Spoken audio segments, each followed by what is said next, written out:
Hello, j'espère que vous allez bien. Aujourd'hui, on se retrouve dans une nouvelle vidéo et aujourd'hui, je vais vous donner des petits conseils, vous montrer comment j'apprends le coréen. Donc pour les personnes qui ne savent pas trop d'où sort cette vidéo, on va dire grossièrement depuis fin 2021, je commence à apprendre le coréen mais pas vraiment sérieusement, je le fais comme ça vite fait parce que en fait déjà j'aime trop apprendre les langues de base, j'aime trop faire ça. J'étudiais déjà le japonais mais j'ai grave vite abandonné. Du coup j'ai vu que le coréen c'était plus facile donc je me suis mise directement à apprendre le coréen. J'ai commencé par l'alphabet et puis les vocabulaires, grammaire, blablabla. Ça peut être cool de au moins comprendre un minimum de ce qu'ils racontent dans leurs chansons, de pouvoir suivre les K-dramas comme ça sans sous-titres. Un pur flex pour moi-même en fait, tu vois. Et aussi pour quand j'ai voyagé là-bas au Japon ou que ça soit en Corée, que je sache au moins me débrouiller. J'avais ça comme but mais c'était pas vraiment sérieux, vous voyez.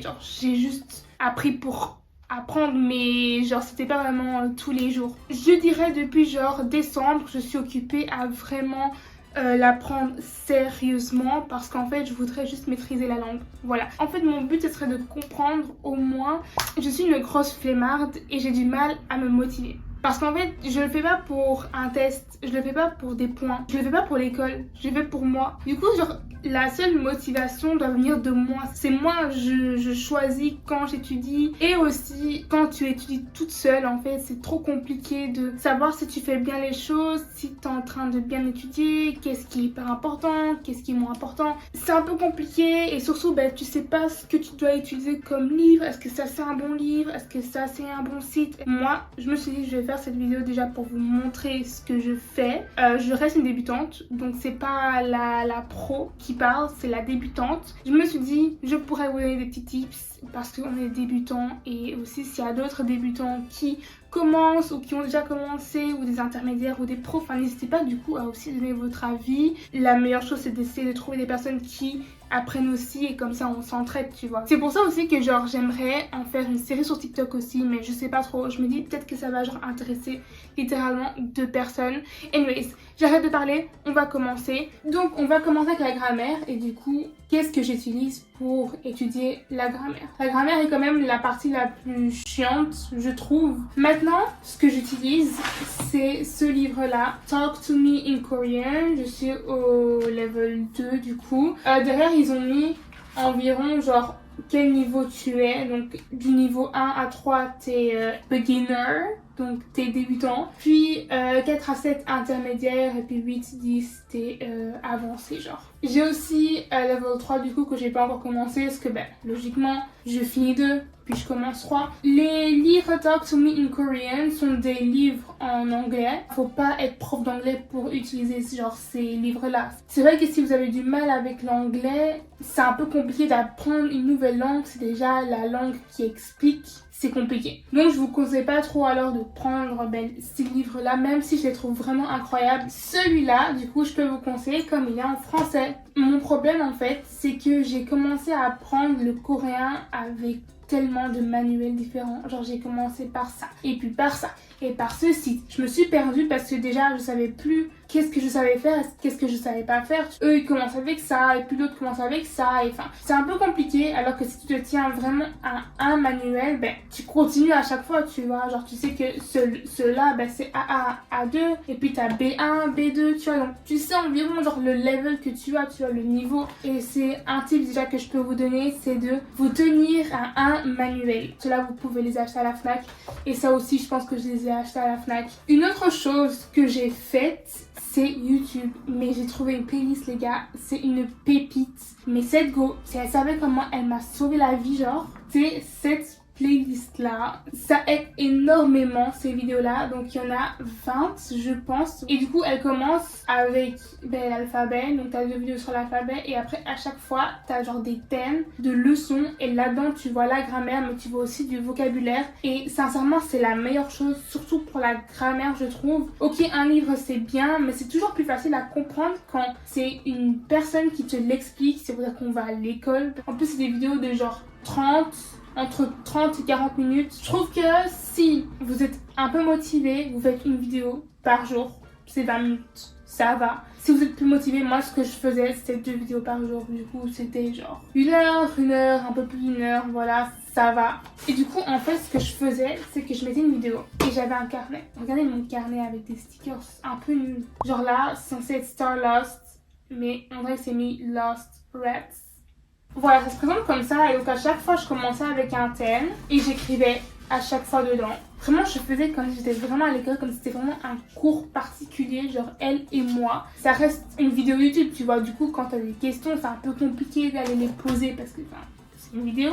Mais je trouve que ça aide quand même à vraiment bien comprendre la grammaire. Donc moi je trouve que la meilleure chose à faire pour les débutants, c'est de commencer du coup avec un manuel. Et tu commences avec ça aussi. Je pense que le plus compliqué dans la grammaire, c'est de pratiquer la grammaire du coup, parce que c'est des règles que tu vois à chaque fois, etc. etc. Vraiment, il y a tellement de choses. Du coup, ouais, le truc le plus compliqué, c'est de mettre en pratique de ok, comment je n'oublie pas ces règles-là. Mettre en pratique la grammaire, c'est de faire des exercices, donc que ce soit dans les manuels que vous avez, ou que ça soit aussi en trouver en ligne. En ligne, c'est assez compliqué, je vais pas vous mentir, genre même moi, c'est un peu compliqué de trouver des exercices en ligne, mais en vrai, tout se trouve. Après, si vous n'avez pas trop envie de vous casser la tête à faire des exercices à chaque fois, la meilleure chose c'est peut-être de lire. Peut-être pas vraiment des livres parce que quand on est vraiment débutant, on ne comprend rien. Donc bien sûr que genre c'est compliqué. Mais lire des phrases de débutants en fait, donc vraiment des phrases où il y a genre 3 mots,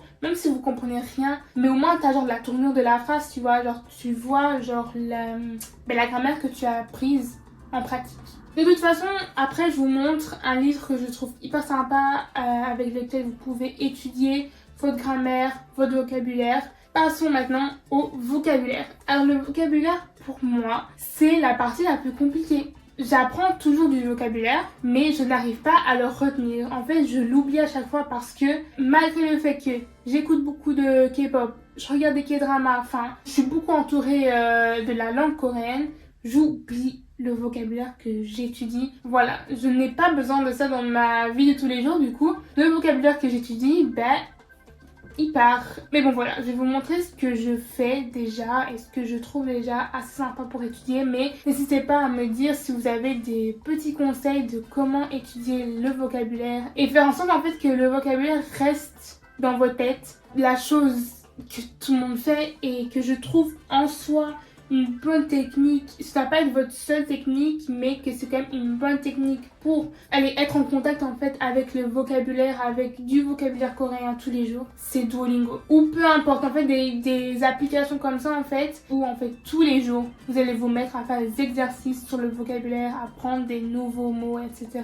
Donc moi j'utilise Duolingo et Drops. En fait, moi j'étudie avec Duolingo et Drops parce que Duolingo en soi c'est vraiment tous les jours et je trouve que ce qui est bien avec Duolingo c'est que même si tu as vu ce vocabulaire là il y a hyper longtemps, ils vont te le ramener d'une manière ou d'une autre. Même si la phrase n'a aucun sens en soi, tu revois ce mot, tu dis ah ouais, ce mot en fait ça veut dire ça. Le truc moins cool chez Drops, c'est que tu peux que t'entraîner pour 5 minutes, sauf si tu payes. Un peu la flemme de payer, du coup je fais que 5 minutes. Mais en tout cas, ce qui est cool, c'est que tu peux choisir des thèmes en fait à chaque fois. Duolingo, c'est eux, ils te choisissent des thèmes en fait, tu choisis pas. Je m'en fous d'apprendre tous les animaux sur terre en coréen, c'est pas mon but. Alors que dans Drops, là j'ai mis le thème voyager. Du coup j'ai tous les trucs qui sont nécessaires pour le voyage, la bouffe, les boissons, l'avion, le train, demander ton chemin. Donc voilà, c'est ça que je trouve un peu cool de prendre ces deux-là et de les combiner. Du coup, comme ça, tu as 2 applications que tu fais quand même assez souvent. Ça serait mentir si je vous dis que vraiment, j'utilise tous les jours le vocabulaire. Mais la meilleure chose, ça serait quand même d'étudier tous les jours le vocabulaire pour qu'en fait, vous n'oubliez pas. Donc faites ce que je dis et pas ce que je fais. Mais voilà, déjà, il y a ça. Ok, si t'as pas le temps, c'est bien. Tu fais ça, tu vois, dans ta journée, c'est sympa. Mais faire que ça, je pense que c'est pas assez. Du coup, j'ai d'autres choses que j'utilise. En fait, sur Notion, ce que j'ai fait et ce qui est hyper intelligent de ma part, je trouve, c'est qu'à chaque fois que je trouve un mot qui est intéressant, je le note quelque part. Avant, je le faisais dans mes notes, mais après, j'ai commencé à mettre ça dans Notion pour vraiment avoir un truc assez organisé, tu vois, de retrouver assez facilement mes trucs. Donc voilà, c'est tous les genre Korean vocabulary que j'ai, donc tout le vocabulaire que je trouvais qui était intéressant. Et là, j'ai aussi fait Korean sentences, donc c'est des phrases en coréen que je trouvais intéressantes de vraiment garder la phrase et pas que les mots. Encore une fois, faites ce que je dis, pas ce que je fais, car normalement le but de cette liste était que je les note quelque part pour que après j'aille les noter dans Quizlet.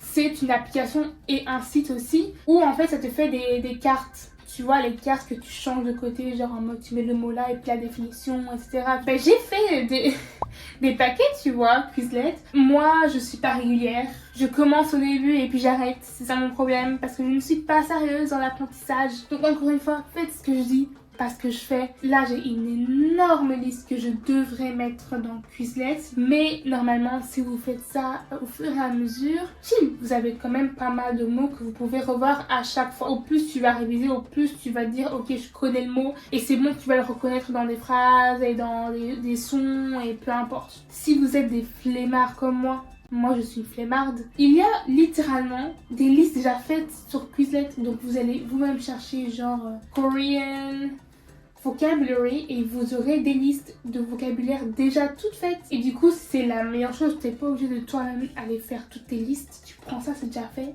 Et bam, slay. Moi aussi pour qu'en fait le vocabulaire reste dans ma tête, ce que j'avais fait quand j'apprenais l'anglais, parce que certes on a anglais en cours, tu vois, à l'école, mais j'apprenais sincèrement rien, je vais pas vous mentir. Et ce qui m'aidait beaucoup, c'est de déjà lire dans cette langue, donc lire en anglais. Donc c'est ce que j'essaie de faire, c'est de lire en coréen. Et c'est de, en fait, m'entourer le plus possible de cette langue. Il y a plus de vocabulaire t'as en fait étudié, au plus tu vas l'entendre dans les dramas, dans les sons, tu vas les lire dans les livres et du coup tu vas de plus en plus comprendre en fait sans devoir aller chercher sur Papago. Papago en fait c'est vraiment Google Traduction mais pour le coréen. Écouter des sons, lire et regarder des séries etc. En fait c'est très compliqué au début parce que tu ne comprends rien, mais au fur et à mesure en fait tu vas commencer à t'habituer et au fur et à mesure que tu apprends des mots, bien entendu au plus tu vas comprendre. Easy Korean Reading for Beginners. C'est en anglais, encore une fois, je suis désolée. Du coup, c'est un livre de Talk to Me in Korean, donc des livres là que j'ai là. Ils ont donc un livre qui est juste pour lire pour les débutants comme nous. C'est tellement bien fait en fait, ce livre est tellement bien fait. Donc d'abord, t'as un peu un mode dessin et tout. Et puis t'as du coup les phrases en coréen, etc. Et ce qui est sympa, c'est que après du coup t'as la traduction, donc t'es sûr que ça veut dire ça, tu vois. Et t'as le vocabulaire que tu pourrais ne pas connaître. Ça met en pratique la grammaire et le vocabulaire et je trouve que c'est tellement une bonne idée en fait d'étudier comme ça, tu vois. Aussi pour les personnes qui n'aimeraient pas trop lire ça ou même qui veulent prendre un truc qui est gratuit, il y a les webtoons. Faut pas mettre sur votre téléphone Webtoon, mais vraiment Webtoon KR. Le truc compliqué avec Webtoon KR, en fait, c'est que tout est en coréen, bien sûr, parce que c'est en fait fait pour les Coréens, du coup. Tout est en coréen, donc c'est un peu compliqué. T'arrives pas trop à trouver ce qui est quoi et tout, mais en vrai, ça vous force en fait à aller chercher les mots pour comprendre ce que vous devez faire. Alors, c'est très compliqué parce que les Webtoons, bien entendu, sont tout à fait en coréen et c'est à un niveau supérieur que les débutants. Donc, je pense que pour ceux qui veulent commencer à lire des webtoons, vous devez déjà avoir un minimum de vocabulaire. Donc pour les débutants, je vous conseille pas ça. Fin débutant, intermédiaire. Après de là, je pense que tu peux commencer à lire des webtoons, mais encore une fois, la majorité de ce que tu vas lire, tu ne vas rien comprendre. À force qu'on lit et lit et lit, à la fin, on va juste comprendre de plus en plus, tu vois. Donc je pense que se décourager directement parce que tu ne comprends rien, ça va pas te faire avancer, mais justement garder ce rythme de au moins je lis un chapitre par jour, tu vois. Aussi, petit conseil, c'est de pas aller rechercher chaque mot que tu ne comprends pas parce que sinon tu vas jamais avancer. Au début, ce que je faisais, vraiment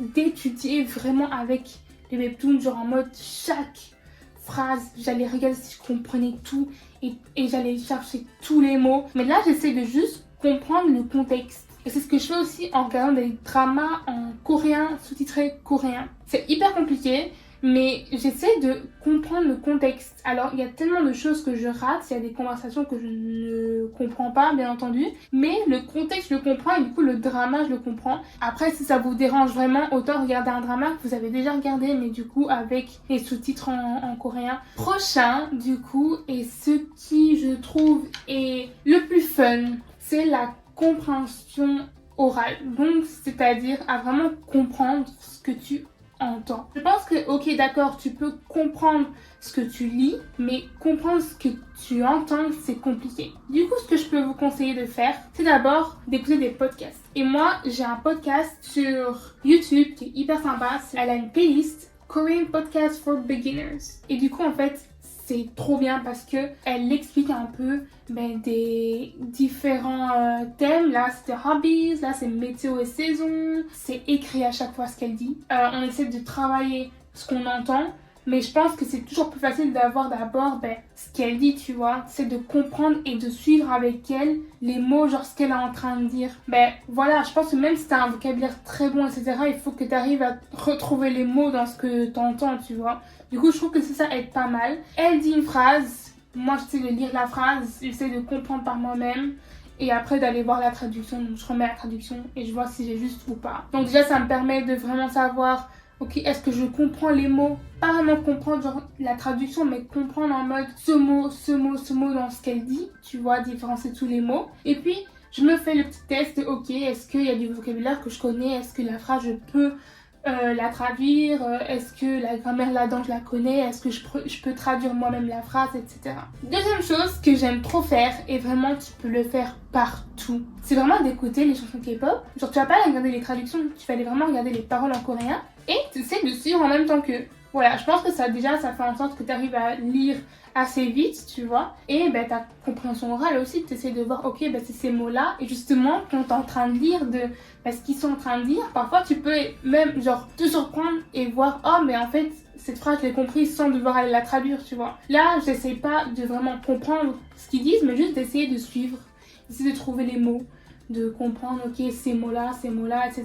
Tu vas même pas nécessairement traduire le son, genre ça, j'aime trop suivre ça, genre quand ils chantent et tout, ça met ça et j'essaie de suivre avec eux. Et voilà, j'ai, je pense, tout dit sur comment j'apprends en fait le coréen, ce que j'essaye de faire, les trucs que je fais le plus souvent, etc. Je suis pas parfaite, je suis encore une débutante comme je vous ai dit. J'espère en tout cas que cette vidéo, elle vous a au moins un peu aidé, que vous soyez débutant ou non. Peut-être que vous êtes intermédiaire ou je sais pas, et qu'il y a des choses que vous ne savez pas du tout et qui peuvent vous aider. Donc voilà, merci beaucoup d'avoir regardé cette vidéo. N'hésitez pas du coup à liker tout ça. Et nous, on se retrouve tous les samedis à midi pour une nouvelle vidéo. Bisous!